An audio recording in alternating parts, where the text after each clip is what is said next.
والصلاة والسلام على سيد الأنبياء والمرسلين وعلى آله وأصحابه أجمعين أما بعد فأعوذ بالله من الشيطان الرجيم بسم الله الرحمن الرحيم قل لا أسألكم عليه أجري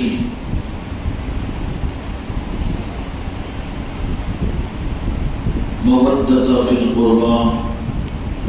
وقال تعالى في عزمته النبي الكريم في الكلام المجيد والفرقان الحميد في شان حبيبه إن الله وملائكته يصلون على النبي يا أيها الذين آمنوا صلوا عليه وسلموا تسليما اللهم صل على محمد وعلى آل محمد وبارك وسلم صلاة وسلام عليك يا رسول الله صلاة وسلام عليك يا حبيب الله. محترم بزرگوں اور دوستوں، قابل قدر حاضرین و حاضرات، جیسا کہ ہمارا نہیں بلکہ ساری امت کسی نہ کسی ہرے سے اس مہینے کی عظمت سے واقف ہے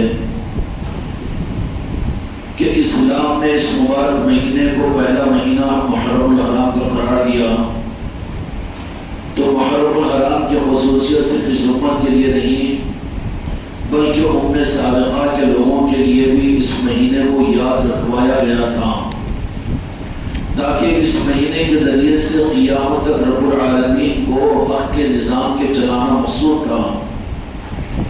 اس لیے حضرت موسیٰ علیہ السلام کے قوم کو، حضرت عیسیٰ علیہ السلام کے قوم کو اور حضرت آدم علیہ السلام سے لے کر جتنی قومیں دنیا کے اندر میں آئی ہے، محرم حرام کو انہوں نے یاد رکھا ہے، کیونکہ رب العالمین نے جس طرح سے دنیا کو بنایا تو سورج کو بنایا اور چاند کو بنایا اور انسانوں کے نظام کو چلایا، اسی طریقے سے رب العالمین کا نظام یہ ہے کہ رب العالمین نے حق کو دنیا میں چلانے کے لیے حق کا انتظام بھی قیامت تک کے لیے روز اول سے فرما دیا تھا، روز اول سے فرما دیا تھا۔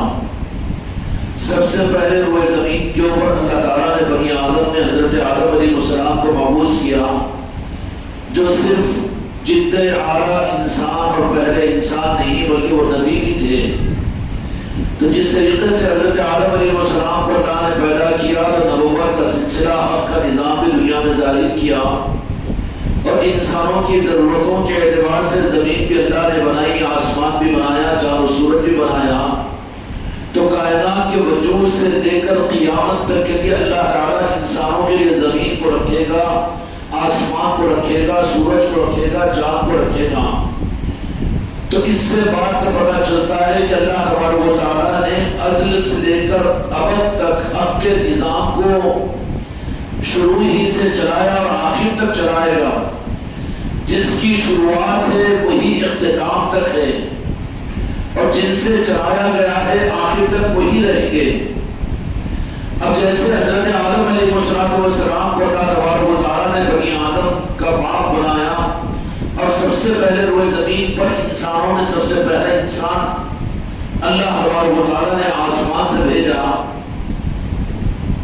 وہیں پر نبوت بھی آپ کو عطا فرمائی، اور نبوت کے عطا کرنے کے بعد میں اللہ تبارک و تعالیٰ نے انہی نبیوں کے ساتھ میں نبوت کے ساتھ امامت اور ولایت کے نظام کو بھی چلایا۔ صرف نبیوں کو نہیں بلکہ امامت کی شان کو خدا نے نبیوں کے ساتھ میں چلایا ہے۔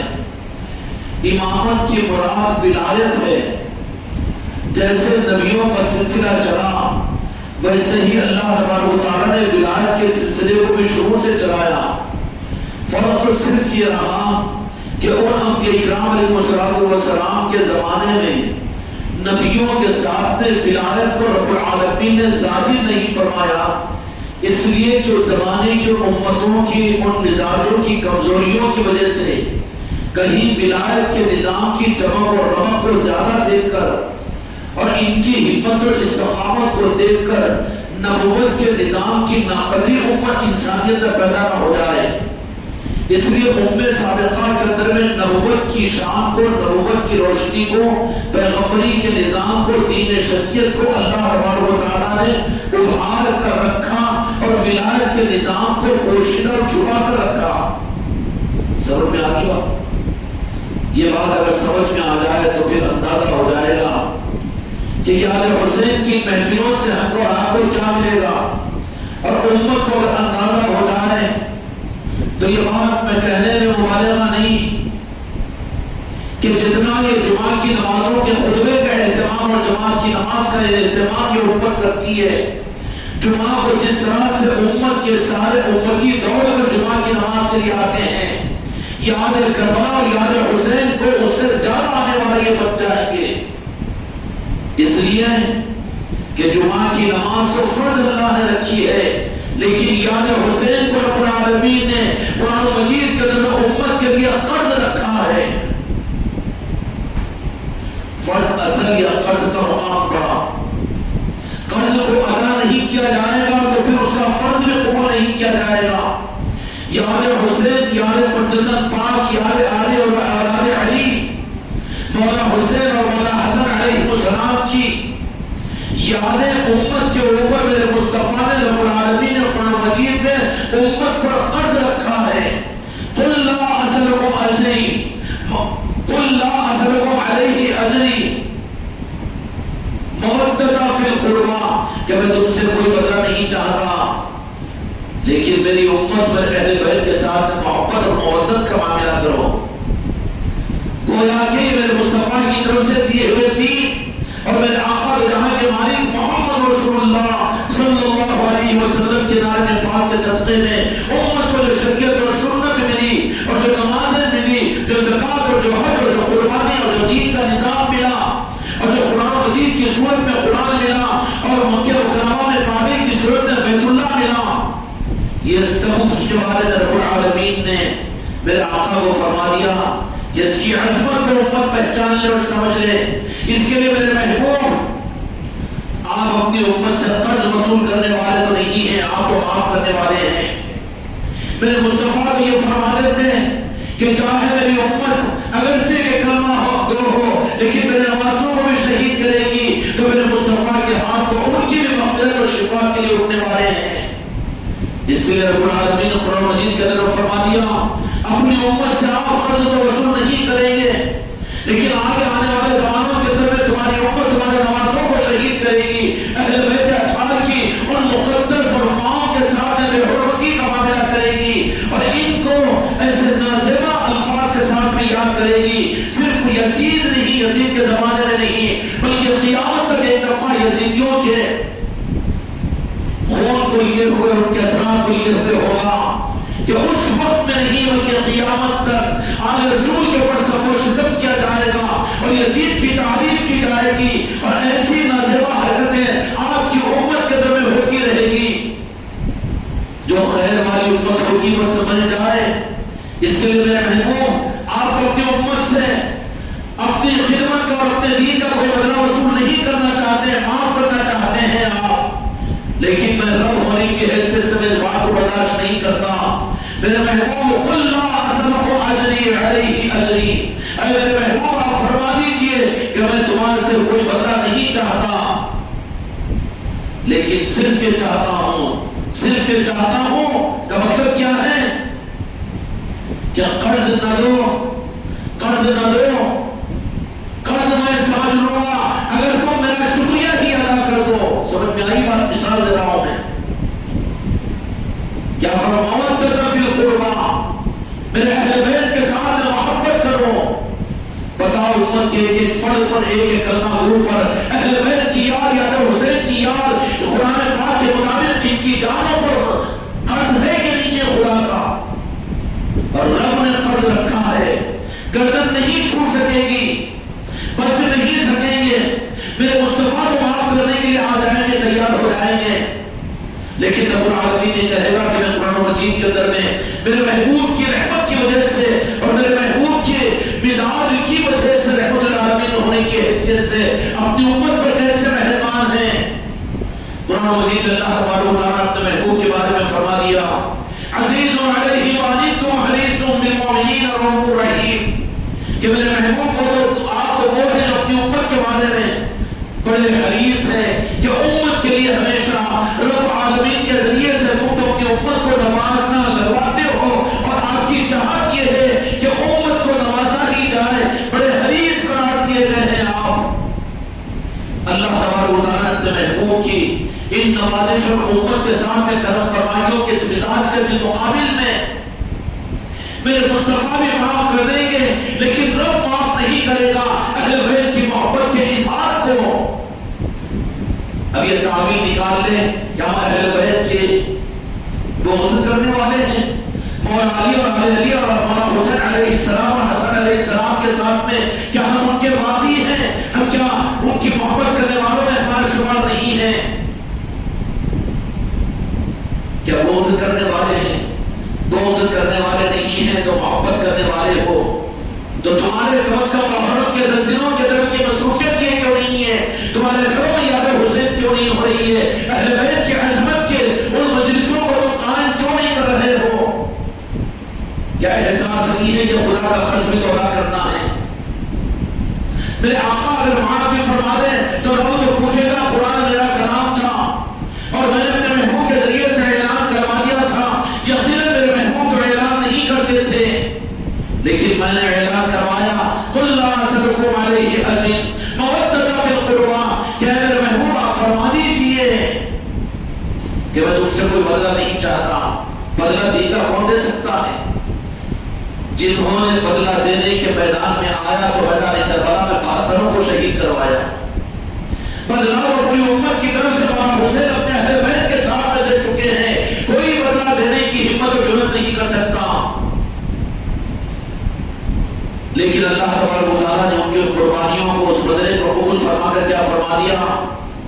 اس لیے کہ تم ان کی مودت کا اظہار، ان سے محبت کا اظہار کرو، اور محبت اور مودت کا اظہار، محبت ہو وہ چھپی میں رہے گی ہو سکتا ہے، لیکن مودت کا مطلب یہ ہے کہ اس کو ظاہر کیا جائے، ظاہر انفرادی طور پر بھی، اپنی زبانوں سے بھی اور مجموعوں کے اندر بھی اور اپنی علامتوں سے بھی، اپنے گھر سے، اپنی نشست، اپنی گفتگو سے، اپنی مسجدوں سے، اپنی خانقاہوں سے اور اپنے مدرسوں سے اور ہر لائن کے ذریعے سے اپنی محبت کا اظہار کیا جائے۔ مودۃ فی القربى، صرف یحبونہ نہیں فرما کے محبت کرو، بلکہ مودت کا حکم دیا امت کو، کیونکہ خطرہ تھا کہ بعد میں اپنے دامن کو بچا کر یہ نکل جائیں گے۔ ہم کیا بغض علی والے ہیں؟ کیا ہم امام حسین سے محبت نہیں کرتے؟ ہم کیا شہداء کربلا سے محبت نہیں کرتے؟ کیا ہم ان کی فاتحہ نہیں پڑھتے؟ یہ جو راستے سے نکلنے کا اندازہ تھا، اس لیے اللہ تبارک و تعالیٰ نے دکھتی رقم بنا اور کہا مودۃ فی القربى کہ صرف محبت کافی نہیں ہے، صرف شربت کا پی لینا کافی نہیں ہے، اور صرف فاتحہ کا دے لینا کافی نہیں ہے، اور صرف تسبیح کا منا لینا کافی نہیں ہے، بلکہ مودۃ فی القربى تو محبتوں کا اظہار کرو۔ اب محبتوں کا مودت کا معنی، اس کے اظہار کا مطلب کیا ہے؟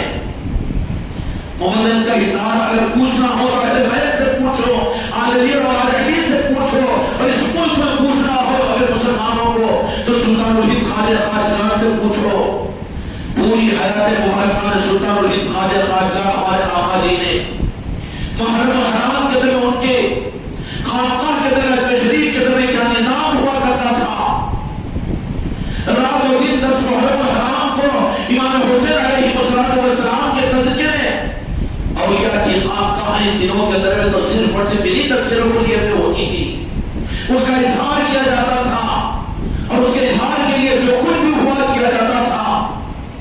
ابھی بابا قطب الدین بختیار کاکی، اسی طریقے سے بابا فری الدین گنج شکر رحمۃ اللہ علیہ، صابر پاک، محبوب الہی نظام الدین اولیاء، اس طریقے سے ان کے اہل سلام سے جو حق والے ہوں گے ان کی خانقاہوں کا مودت کا ہوتا ہے کہ آل حسین علی اعلان کیا جائے۔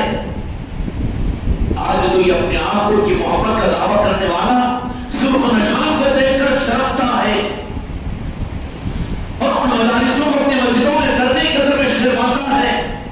ڈر کس کا ہے؟ ڈر ان نجدی اور وہابیوں کا ہے کہ کہیں تم کو شیعہ اور رافضی نہ کہہ دے۔ آل علی اور آل علی سے محبت کرنے والا جب ان کی محبت اگر کہ وہ زمانے کے ساتھ میں چلنے والے نہیں ہوں گے، زمانے کو اپنے ساتھ میں لے کر چلنے والے ہوں گے، زمانے کو اپنے ساتھ میں لے کر چلنے والے ہوں گے، زمانے سے انہیں کوئی واسطہ نہیں ہوگا۔ کیوں؟ کہ ان کا مزاج ان کو وراثت حسینی میں یہ بات ملے گی کہ وہ لوگوں کی رعایت میں، لوگوں کی رعایت کے اندر میں وہ اقدام کو سوچیں گے، انجام کو نہیں سوچنے والے ہوں گے، اور وہ اپنے بارے میں بے فکر ہوں گے کہ ہماری منزل حسینیت کے راستے کی یہ ہے کہ نام حسین پر اور نام مجدد پا کر اور نام والا حسین اور والا حسن کے اوپر اگر جان کے اور خون جسم کے خون کا آخری قطرہ بھی اگر بہہ جائے تو وہ اس کو اپنی سعادت اور اپنی کامیابی سمجھیں گے، اور میدان کربلا ان کے سامنے ہمیشہ ہوگی۔ اگر امت کربلا ہی کو بلا دے، اور بھلانے والوں کا تو چھوڑ دیجئے، لیکن کہیں ان بھلانے والے اور امت کو حق کے روح سے ہٹانے والوں میں ان کے مددگار تو ہم ثابت نہیں ہو رہے ہیں۔ ہم محبت حسین والے ہیں، ہم اہل بیت سے محبت کا دعویٰ کرنے والے ہیں، اور ہماری مسجدیں سنی مسجدیں ہیں، اور ہم اہل خانقاہ ہیں، ہم اولیاء کے چاہنے والے ہیں، تو بہت اچھا ہے کہ حق کے نظاموں کو تم آگے بڑھاؤ۔ کہیں ان بدعقیدوں کے، ان گمراہ نظاموں میں کہیں تو معافی تو نہیں بن رہے ہیں۔ تمہاری مسجدوں کے میناروں کے ذریعے سے محرم کے 10 دنوں کے درمیان محفلوں کا انعقاد کیوں نہیں ہو رہا ہے؟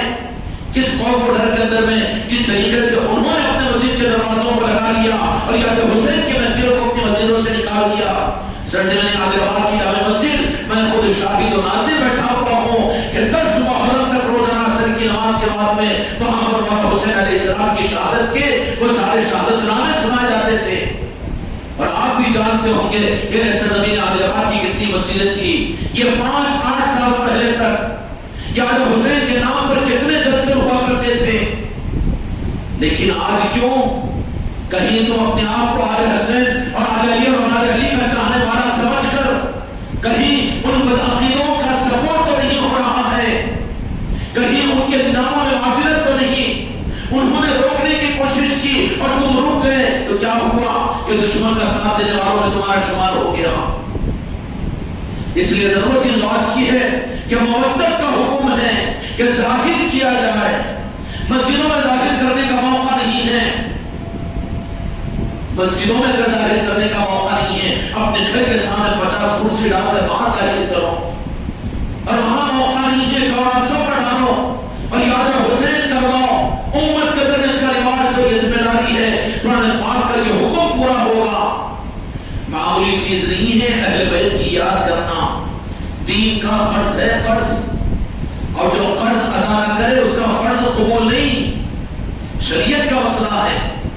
اگر کوئی قرض دار مر جائے اور قرض دار مطالبہ کر لے، آگے مطالبہ کر لے کہ یہ مرحوم کا جنازہ جس کی نماز جنازہ تم پڑھ رہے ہو یہ میرا قرض دار ہے، تو وارثین پر ذمہ داری ہے اس کی کہ پہلے اس کی وراثت کا کوئی مال بیچ کر اس قرض دار کا قرضہ پھیڑے، بعد میں اس کی نماز جنازہ پڑھے۔ شریعت کھیلو تماشا نہیں ہے، شریعت ہاتھوں کا کھلونا نہیں ہے، شریعت تو میرے مصطفیٰ کی ہے، قرآن و حدیث کی ہے۔ اس وقت تک نماز جنازہ نہیں پڑھ سکتے اس لیے کہ قرض ہے تو فرض ادا نہیں ہو سکتا۔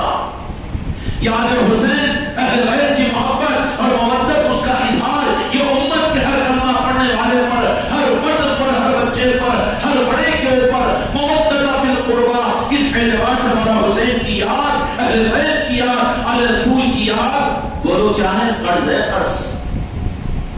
اور قرض مرنے کے بعد ادا ہوتا ہے، کب ادا ہوگا؟ مرنے کے بعد زندگی میں ادا کرنا پڑے گا، اور ادا کون کریں گے؟ اگر میں قرض دار ہوں تو مجھے ادا کرنا پڑے گا۔ کس کو ادا کرنا پڑے گا؟ اچھا ہے کہ خود مرنے کے بعد وارث کرے، نہ کرے تو پھر کیا ہوگا؟ قرض دار قیامت کے میدان میں کھڑے ہو جائیں گے۔ اس لیے یاد حسین کی محفلیں، اہل بیت اور آل رسول کی محبت کی محفلیں کوئی مسلک اور جماعت یا خانقاہ محمدی کا نظام نہیں ہے، امت کے ہر فرد پر اس کا قرض ہے قرآن پاک کے مطابق میں، لیکن عام طور پر ہوش نہیں ہے، اور غیر محسوس طریقے سے ہم کو فرمائش کر رہے بدعقیدوں کے ساتھ میں۔ ان کی مسجدوں میں محفلیں نہیں ہو رہی تو جانے تو ہم بھی نہیں کریں گے، ان کے پاس میں کوئی اہتمام نہیں تو چلو اپنے گھروں سے پوچھوں کہ تمہارے باپ دادا نے، تمہارے نانا نانی نے تمہارے گھروں کے اندر میں شربت کا اہتمام نہیں کیا تھا؟ محرم کو یاد کرنے کے لیے کھچڑی اور چھوٹے روٹوں کو نہیں بنوایا تھا؟ کیا کھانے کھلانے کا مقصد ہے؟ یاد کروانے کا نظام تھا وہ؟ لیکن کیا ہو گیا تم کو کہ تم اپنی زندگی کے اندر میں وہ نسبتوں کو اپنے گھر سے نکال رہے ہو؟ تمہارا شمار بنانا قیامت میں کس میں ہوگا؟ مولا حسین کی محبت کرنے والوں میں، اہل بیت کی محبت کرنے والوں میں، یا پھر وہ جنہوں نے عداوت و دشمنی کی تھی اور میدان کربلا میں مسئلہ کیس کیا تھا؟ میدان کربلا کا کوئی اور کیس نہیں تھا.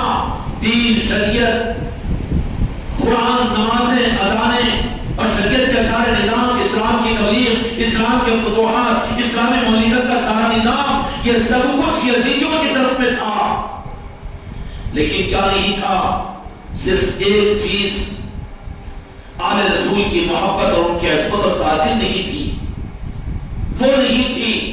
تو اللہ تبارک و تعالیٰ نے بتا دیا، قیامت تک بتا دیا، سب کچھ تمہارے پاس میں ہو، لیکن مودت فی القربا، تو تم قرضدار بن کر مرو گے تو قرضہ میں وصول کروں گا.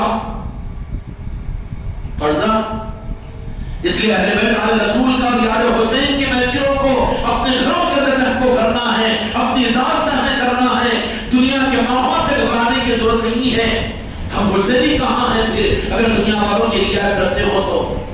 حسینی کی تو پہچان یہ ہے کہ زمانہ ایک طرف میں ہو لیکن زمانے کو اپنے ساتھ میں لے کر چلتے ہیں، یہ زمانے کے ساتھ میں نہیں چلتے.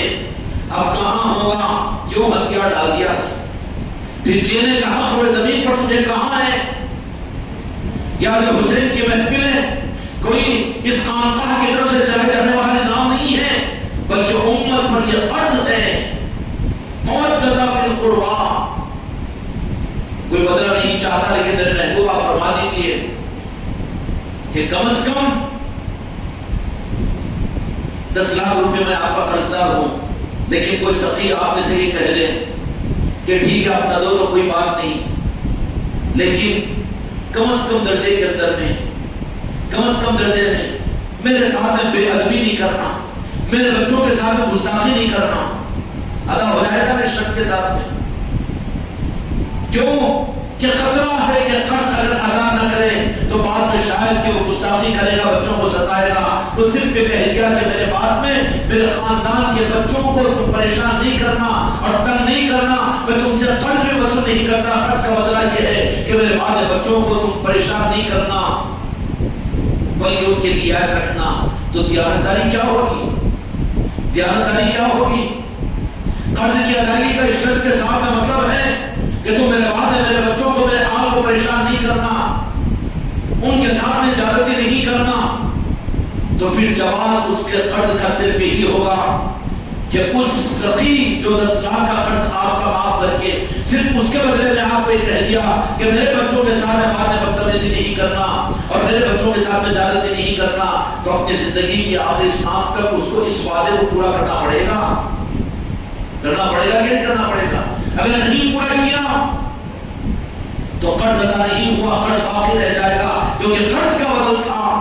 رب العالمین نے فرما دیا کہ قل لا اسألکم علیہ اجر مودۃ فی القربا، کہ میں تم سے کوئی بدلہ نہیں چاہتا، لیکن بدلہ یہ سمجھ لیجیے کہ میری اہل بیت کے ساتھ محبت کا معاملہ، یعنی محبت کے اظہار کا معاملہ تمہاری مسجدوں میں، تمہارے گھروں میں، تمہارے گھروں کے باہر اور جہاں تمہارا معاملہ ہو وہاں پر میرے اولاد کے ساتھ میں اور آل رسول کی محبتوں کا اظہار کیا کرو. اظہار کرنے کے لیے انفرادی اور اظہار کرنے کے لیے مجالس انفرادی اور اظہار کرنے کے لیے محبت کا اظہار کرنے کے لیے لنگروں کو لٹاؤ، شربت کو پلاؤ اور جو کچھ بھی ہو سکتا ہے اس کا اظہار کرو. محبت میرے بھائیوں، یہ بات میں نے عرض کر دی کہ امت پر قرض ہے. یہ آج اس قرض کو اتارنے کے لیے امت تیار نہیں ہے. گریڈ بہت نیچے آ چکا ہے، گریڈ بہت نیچے آ چکا ہے. ورنہ آج سے 10 سال پہلے، 15 سال پہلے بھی اولیاء سے محبتیں کم تھی ہوئی، میں مانتا ہوں بدعقیدوں کی محنتوں کی وجہ سے، لیکن اہل بیت سے محبتیں تو تھی کہ نہیں تھی. محرم کا مہینہ آ جاتا تو برابر وہ اہل بیت کو یاد کیا کرتے تھے. محرم کا اہتمام ان کے گھروں میں ہوتا. لیکن گریڈ اور کم ہو گیا. آج اچھے چھوٹے گھرانوں پر نظر ڈال دو اور اچھے اچھے مکانوں پر نظر ڈال دو، مودت فی القربا کے اعتبار سے محرم کا احترام ان کی زندگی میں نظر نہیں آتا. جبکہ روایت کرنے والوں نے کیا ہے، امام جعفر صادق علیہ السلام جو شہزادے ہیں اور طریقت کے امام ہیں، مدینہ منورہ کے اندر میں محرم کا چاند نظر آتا تو پورے مدینے کے اندر میں ایک سوگ کا ماحول قائم ہو جاتا تھا. یاد آ جاتی تھی امام حسین علیہ السلام کی. اب یاد آنے کا مطلب ہم اس کے قائل نہیں ہے کہ آپ ماتم کرنا شروع کر دو، ہاتھوں میں سوئی لے کر خون نکالو. تمہارے خون سے کیا مطلب ہے؟ ساری امت کا خون خدا کی قسم میدان کربلا کے ایک شہید کے قطرہ کا برابر نہیں ہو سکتا. تم سے خون کا مطالبہ کون کر رہا ہے کہ یہ قوم خونی قوم ہے؟ نہیں، بلکہ ان کے اس خون کے بدلے میں ان کی یاد ہے مودت فی القربا. خون نکالنا، غم کرنا، ماتم کرنا یہ نہیں ہے، بلکہ اس کا بدل ہے یاد کیا جائے، یاد کرنا. اتنا سستا سودا کروا دیا میرے مولا حسین نے، لیکن اس کے لیے اگر امت اپنے آپ کو تیار نہ کرے اور ہم انجام ہو جائے، چلو ایک آدھ مجلس میں چلے گئے اور ایک آدھ جگہ اہتمام کر لیے، چلو 10ویں محرم کے اندر میں کہیں پر شرکت کر لیے اور کچھ شربت بنا کے نہیں. کم از کم اس یاد کے لیے تو 1 مہینہ، اس کے لیے تو کم از کم جہاں پر محفل ہو رہی وہاں کی شرکت، اس کے لیے تو اپنے گھروں کے اندر کی محفلیں، اس کے لیے اپنے گھروں میں بٹھا کر یہ محفلوں کی یاد کروانا، اور جہاں پر اختیار ہو سکتا ہے وہاں پر مولا حسین کی محبت کے چراغ جلانا. یہ ہمارے اور تمہارے لیے پوری امت کے لیے قرض ہے. یہ قرض اگر ادا نہیں ہو رہا ہے تو بات جو میں نے شروع میں عرض کی تھی بات کچھ اور آگے نکل گئی تھی. امام حسین اور اہل بیت کی یاد اور ان کے نسبتوں کی محفلیں یہ مودت کا اظہار ہے، یہ ہونا چاہیے. ورنہ آج امت اس گمراہیت کے اندر میں پڑی ہوئی ہے کہ ان کے لیے دوسرا پھانسا لگ گیا ہے. اولیاء سے محبت کرو، اولیاء کے نظاموں سے محبت کرو، خانقاہیں بناؤ اور سب کچھ کرو، سب کچھ کرو، سب کچھ کرو، لیکن اہل بیت کی محبت کا اہتمام نہیں. یہ کیوں ان کے ذرا شیعہ رافضی کرتے ہیں نا، یہ کرنے والوں کو وہ شیعہ ہے کہ رافضی ہے. امت کا ریشو اس معاملے کے اندر اور نیچے آ گیا. اور یاد رکھنا کہ اگر اہل بیت سے محبت نہیں ہے تو میرے آقا و جہاں کے مالک نے یہ ارشاد فرما دیا جس کا مفہوم یہ ہے کہ دنیا کا سب سے بڑا عمل اور شریعت پر عمل کرنے والا دوست علی کے ساتھ میں وہ جنت میں نہیں جا سکتا. اگر بعد والے کیا جائیں گے؟ خیر القرون کے زمانے کے جن لوگوں کے اندر میں جنہوں نے میرے مصطفیٰ کی زیارت اپنے نظروں سے کی تھی اور جنہوں نے مولا حسن مولا حسین کے بچپن کو اپنی نظروں سے مسجد نبوی میں دیکھا تھا، لیکن ذرا برابر اہل بیت کے ساتھ میں بغض ان کے اندر پیدا ہوا تو اپنی زندگی میں وہ منافق بن گئے، مرتد ہو گئے. اس زمانے میں خدا نے بغض علی اور اہل بیت کو برداشت نہیں کیا بلکہ اپنے محبوب سے ان کو کاٹ دیا اور معصوم کر دیا. جو 15ویں صدی کا مسلمان یہ تو دعویٰ کرے اولیاء کو مانتے ہیں، ہم درود و فاتحہ کے لوگ ہیں، لیکن یہ اہل بیت کے تذکرے کیوں؟ تو پھر خدا باقی رکھے گا. اولیاء سے محبت کی دلیل یہ ہے کہ وہ پیغام اس بات کا دیں گے کہ تم پنجدن پاس سے ٹوٹ کر محبت کرو.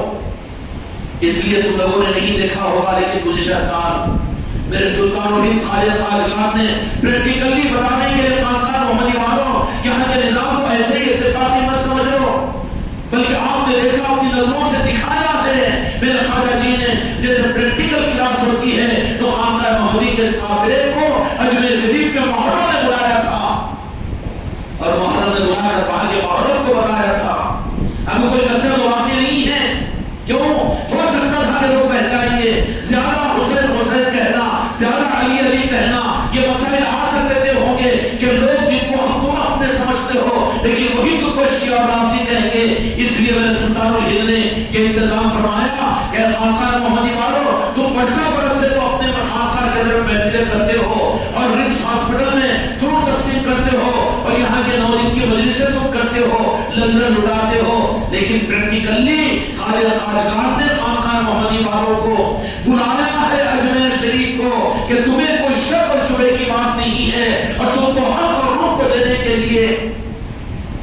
وہاں کی ساری مصروفیتوں کو چھڑوا کر ان دنوں میں تو یہ قافلہ خانقاہ محمدی اجمیر شریف میں موجود تھا. آج 8 تاریخ ہے، یہ قافلہ اجمیر شریف میں پہنچ چکا تھا اور اپنی نظروں سے وہاں پر ان وابستگان خانقاہ محمدی والوں کو دیکھنے کا موقع ملا کہ نہیں ملا؟ اب تو کوئی گنجائش نہیں نا، کسی سے کوئی مرغوب ہونے کی تو چیز نہیں. اپنی نظروں سے سلطان الہند کے اجمیر کے وہاں کے محرم کے حالات کو تم نے دیکھ لیا. کیا ہوتا ہے وہاں پر محرم حرام کے اندر میں؟ وہاں کے نظارے، وہاں کا ماحول تو کچھ عجیب ہی ہوتا ہے.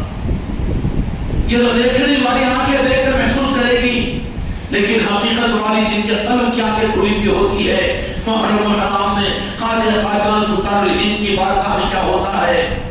مختصر اشارے کے الفاظ کہ ان دنوں کے اندر میں تو سلطان الہند کی چوکھٹ سے، وہاں کی چوکھٹ سے صدقہ حسینی حسین تقسیم ہوتا ہے.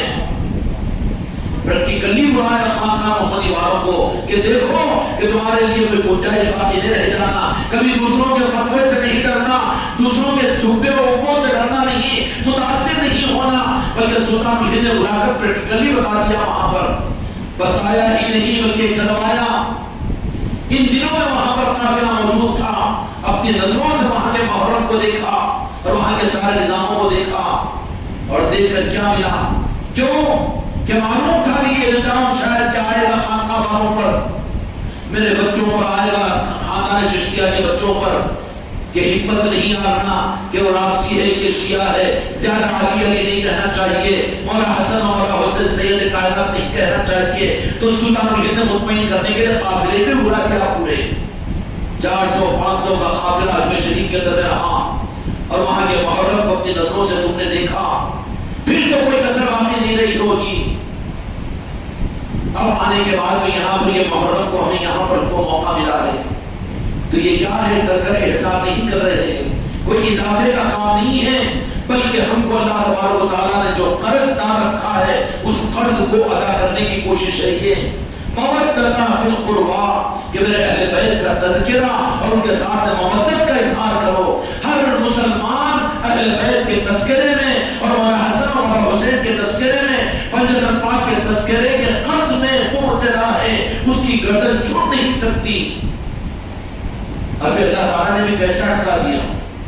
خالق تو اللہ ہے، مالک مصطفیٰ کو بنایا، لیکن اس کے بعد نے پھر میرے مصطفیٰ سے کہہ دیا کہ کائنات کا نظام میرے مصطفیٰ میں تمہارے لیے بنایا ہوں. لولاک لما خلقت الافلاک، کہ تمہارے لیے بنایا ہوں، مالک ہو تم.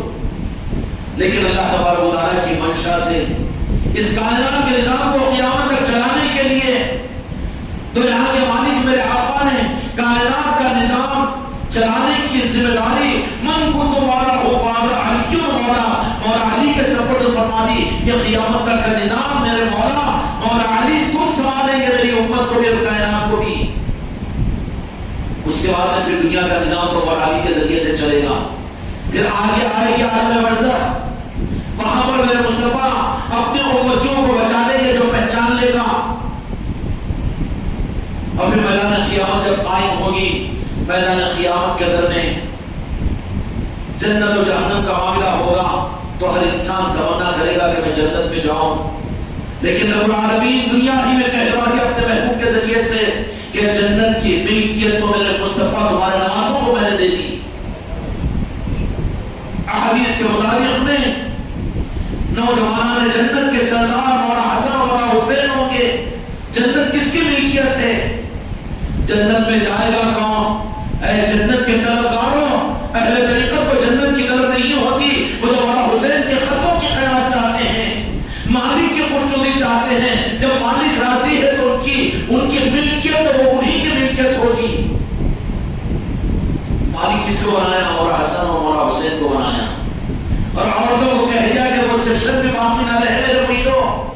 کہا کہ جنت کی ملکیت عورتوں کے لیے، عورتوں کی سردار سید کائنات سیدہ فاطمہ الزہرا سلام اللہ علیہ رہے گی.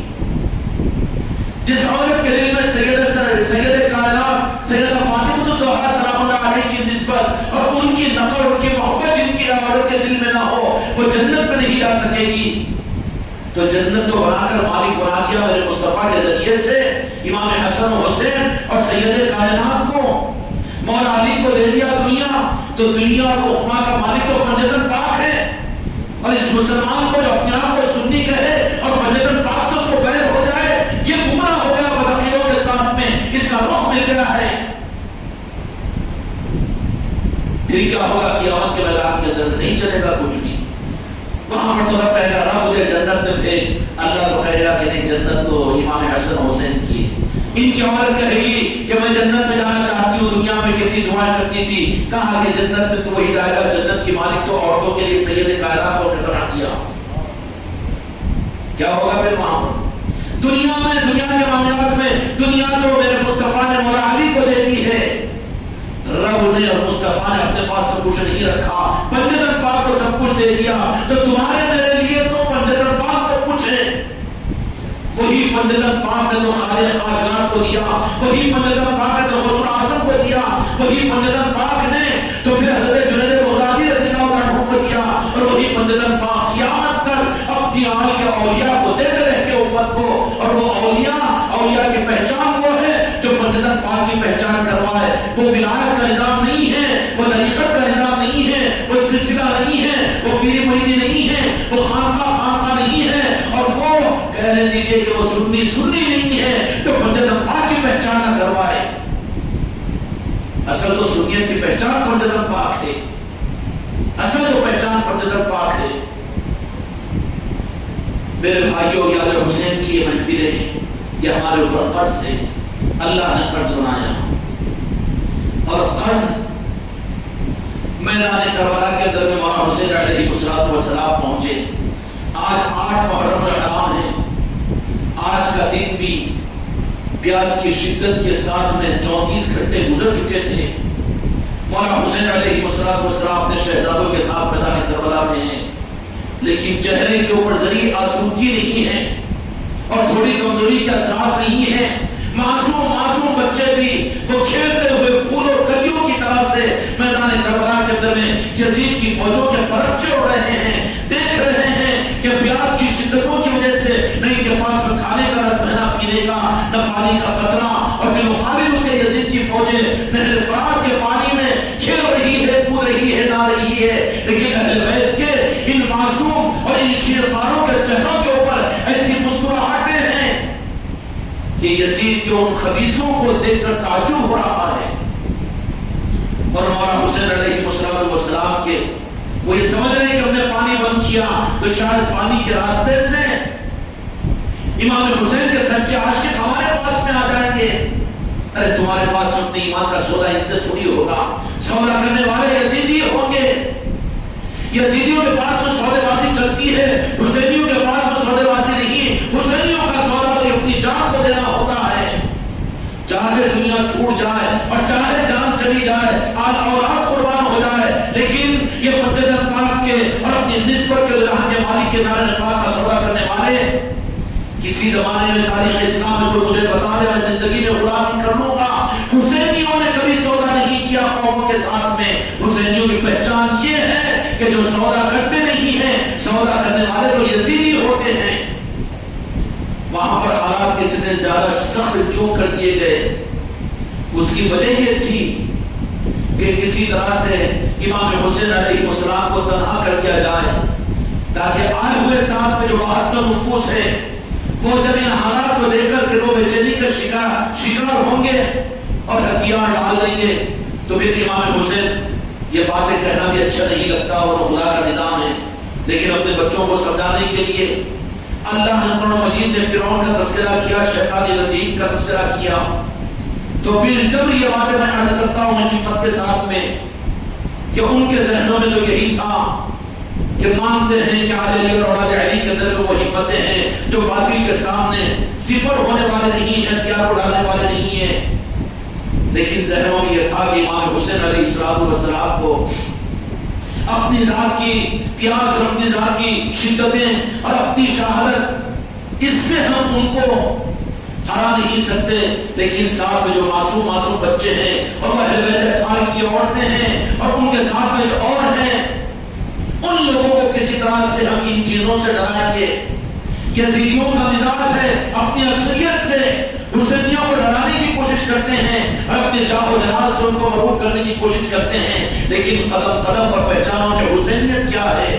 اور یہ یزیدیت اور حسینیت خدا نے صرف میدان کربلا کے لیے نہیں بلکہ قیامت تک کے لیے اللہ تبارک و تعالیٰ نے امت پر انعام فرما کر میدان کربلا کا انعام امت کو عطا فرمایا کہ کسی زمانے کسی صدی میں بھی کوئی نئی کتاب اور نئی مسلک و جماعت کی ضرورت نہیں ہوگی. میری امت کی رہبری کے لیے قرآن ہے، صاحب اہل بیت ہے، قرآن ہے، یاد حسین ہے، قرآن ہے، شہر شہدائے کربلا ہے. اس کو سامنے اگر کھول لو گے تو وہیں پر تمہاری رہبری ہو جائے گی. یزیدیوں کے پاس میں ذہن یہ بنا کہ ان کو کاٹو، ان کو پھوڑو اور حکومت کرو کی پالیسی ہوتی ہے کافروں، مشرکوں کی، منافقوں کی، یزیدیوں کی. لیکن وہاں پر معاملہ جو 72 تھے جن کا مقصد صرف شہادت تھا، اور ہر ایک اس میں کا ایسا کہ جو شہادت جینے کے لیے اور زندہ رہنے کے لیے نہیں بلکہ شہادت میں سبقت کرنے والا. مولانا حسین کہہ رہے ہیں کہ یزیدیوں کو مجھ سے مطلب ہے، میں تم کو رخصت دیتا ہوں چلے جانا، لیکن ہر ایک یہی بات کہہ رہا ہے کہ یا نواسِ رسول، یا مولانا حسین، کہ آپ کے بعد میں ہماری زندگی کو ہم کیسے گزار سکیں گے؟ یہ ممکن نہیں ہے کہ ہماری نظروں کے سامنے آپ شہید ہو جائے، بلکہ ہماری شہادت کا ہمارا لاشا اپنے کاندھوں پر اٹھا کر ہم کو پہنچانا، اس کے بعد میں آپ کے اوپر جو حال آج بندہ جانے. چنانچہ نبی رات جب آئی محرم الحرام کی کل کی رات، اس لیے میرے بھائیوں ہم غم حسین کے قائل نہیں ہیں، لیکن یاد حسین تو اللہ اس کے رسول کی منشا ہے. گائے کی اب یہ بے وقوف کا بچہ امت کو بے وقوف بنانے کے لیے ممبر کو استعمال کر کے کہتا ہے کہ یاد حسین کیوں کرنا، کربلا کی یاد کیوں کرنا. کہوں کھل کر ایک بات امانت کے درجے میں، یاد حسین کرنا اولیاء کی سنت نہیں بلکہ میرے مصطفیٰ کی سنت ہے.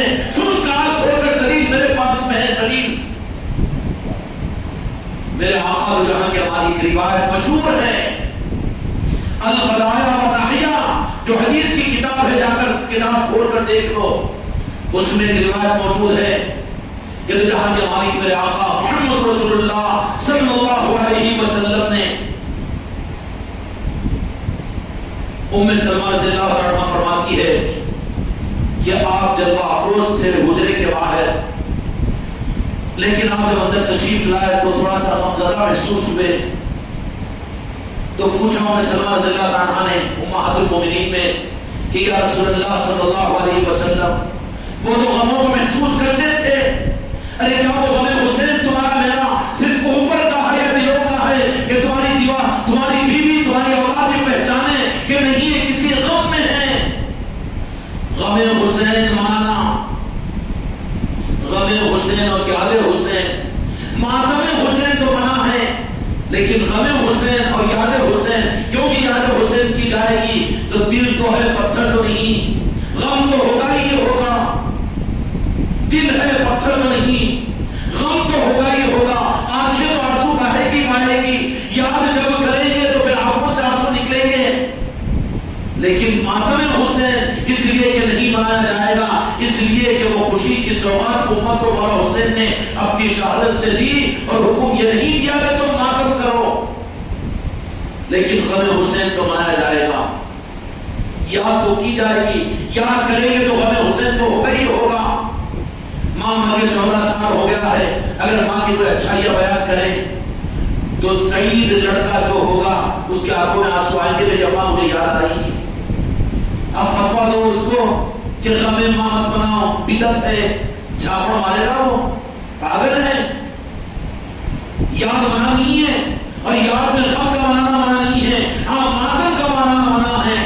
نوحہ کرنا ہم نہیں مانتے اس کو، یہ کیے کرتے ہوں گے شیعہ اور آپ جو اس کے تائید نہیں کرتے، ہم کو اس سے کوئی واسطہ نہیں. لیکن یاد حسین یہ تو تمہارے اوپر قرض ہے، تمہاری مسجدوں پر قرض ہے، تمہارے ممبروں پر قرض ہے، ایک ایک مسلمان کی گردن پر قرض ہے.